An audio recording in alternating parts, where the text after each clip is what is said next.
Welcome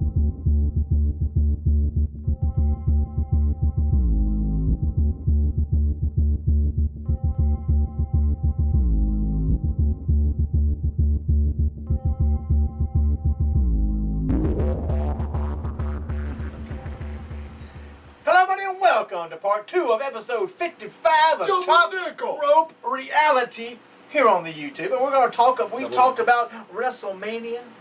You're welcome. Hit the timer.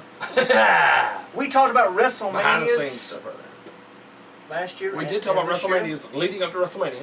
And so we're going to start off with SummerSlams. New tradition Don't here. know how many we're going to do. We're going to do them until we come to SummerSlam this year. And then we're going to switch to Survivor Series. All the way to Survivor Series. And then we'll do Royal Rumble all the way to Royal Rumble. Yep. New tradition here.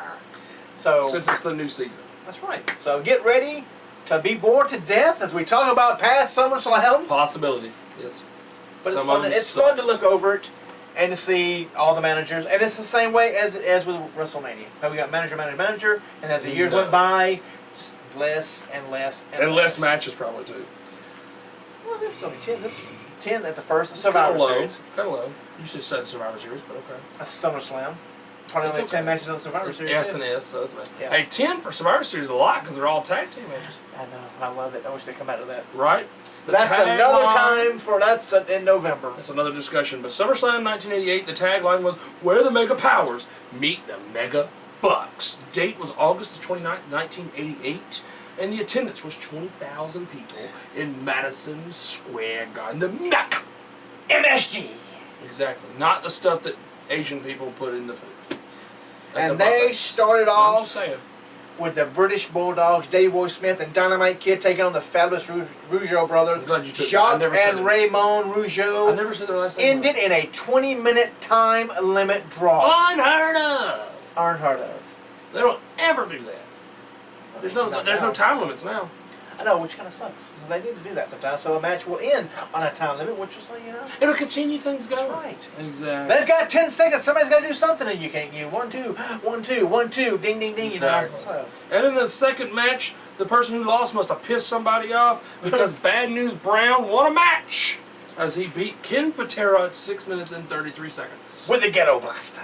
The Ghetto Blaster. It's just a kick in the back of the head. Wow. You've never seen the Ghetto Blaster? I don't watch his matches. Well, go watch the only match I probably watch. SummerSlam '88, and it's the second match. Probably the only match I ever watch of his is him versus half white, half black Piper. Okay, so total is 26-33 with a few little, we'll probably interview in a minute. So go in there, and fast forward it to about 26. And you'll see him kick Ken Patera's old ass in the back of the head with the Ghetto Blaster, and he'll do one of these floppy things, because that's when he's out of shape, Ken Patera. He's on his way out, huh? He was on his way out, yes. The third match was the Ravishing Rick Rude, Bobby the Brain Heenan. We're our first manager of the night. Defeating JYD, the Junkyard Dog, by disqualification in 6 minutes and 18 seconds. That's right. Number 4, the Powers of Pain, the Barbarian and the Warlord. Before they split them up and Warlord got a stupid gimmick. With the Baron. Who the heck was the Baron? Baron Von Ratsky. The Claw. That does, ow, okay, that does make sense. He didn't last very long. Though, he didn't know. He went right People would come in as managers, and the next time you see the people, they didn't talk about them. Exactly. The Baron ran back to AWA. Yes. They defeated the Bolsheviks. Watch your mouth. I'm telling you. Boris. It sounded like somebody named Steve talking that dirty language. Boris whatever. And it wasn't Steve the Wild Thing Ray either. That's right. Say the last name for me. What, Boris Zukov? Zukov. Not Buck Zumkov, whatever his name was. And Nikolai Volkov. Not Nikita Koloff. I always say that, so I knew it was coming. With Slick. I got the style, Slick. In 5 minutes, 27 seconds, so we got 3 managers so far. Boom! In the 5th match, we had the Ultimate Warrior defeat the Honky Tonk Man with Jimmy Hart. 4th manager. Oh my gosh, look how for the Intercontinental Championship in a mere 31 seconds. So that was the event where Honky Tonk Man was supposed to take on Brutus the Barbeefcake, who was taken out by Outlaw Ron Bass. Which that's sad to be on Beefcake's end because Outlaw Ron Bass didn't do nothing. Yep, Beefcake. He was not a big Beefcake was taken out the week before by Outlaw Ron Bass. Ugh. Honky Tonk Man had no opponent, He said, "Get me somebody out here to wrestle. I don't care who it is." So that was the end of the longest reign ever. And he run down there. 1, 2, 3's over. End of the longest reign ever, right here. 31 this seconds. Is history. Right here, ladies and gentlemen. That puts somebody over right there. Ultimate Warrior was huge. He was a made man at that point. Okay. Number 6. Dino Bravo with Frenchie Martin. I don't know who played Frenchie Martin. That was a weird character. Defeated Don the Rock, the first one, Morocco in 5 minutes and 28 seconds. Another manager. Yep. And that was the downfall of Don Morocco. When he became a face, he just lost all the time. Even though he had superstar Billy Graham as manager for a little while. He was not the face that ran that place. No.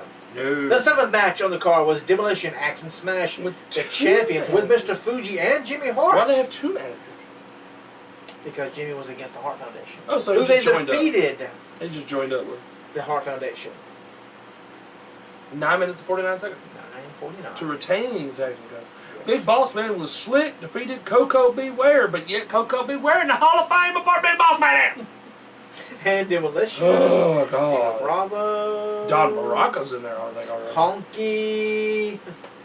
Pretty sad. Rude. I'd put Barbarian in there before I put daggone Koko Beware. My gosh. But it was 5 minutes and 57 seconds. The 9th match on this card was Jake the Snake Roberts defeating the Mighty Hercules. I always liked him in Power and Glory. Not as a singles wrestler.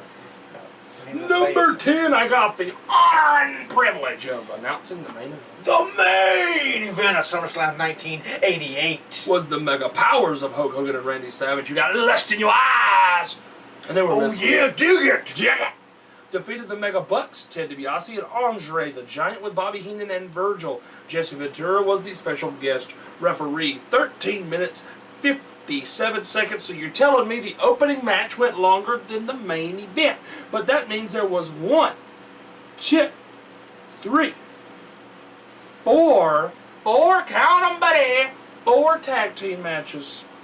4 tag team matches. And that was 1, 2, 3, 4, 5, 6, 7, 8, 9, 10, 11 matches. Some of the same person, but 11 people had managers.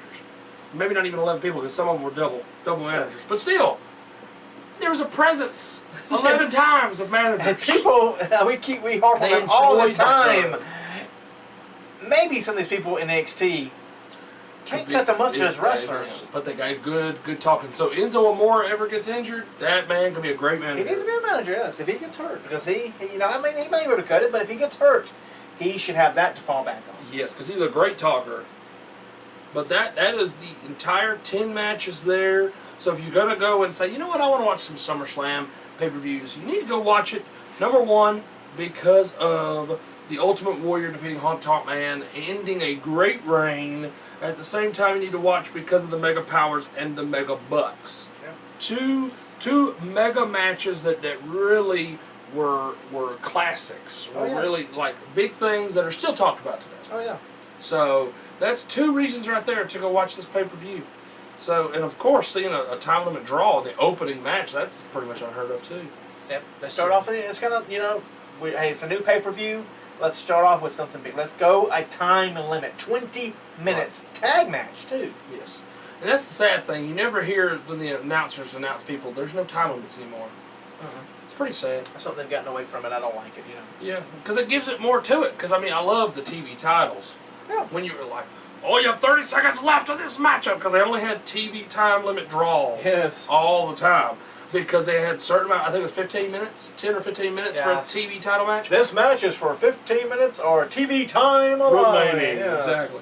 So that was the cool thing about the TV title, is you had so much that you could work with there, because you had all those time limit draws you could work with and continue to go after the title, because, it's time limit draw, I should get another match. Right. And, I mean, think of all the 60 You didn't beat me, I didn't beat you because of the time limit. Next time, then you get rid of the time limit. Right, just for that special occasion, because, it keeps happening. And, no time limit this time. Yes. And, I mean, they happen all the time with Flair. I mean, Flair is the 60-minute man when it comes to that kind of stuff. Yes, he did. So many occasions he went to 60 minutes. I think I've even heard of one time him going to a 90-minute draw. I've heard of that before. That was only one time thing because that's way too much. That's a long time. Yes. Nowadays, phew, you're good to have a 10-minute match. Yeah.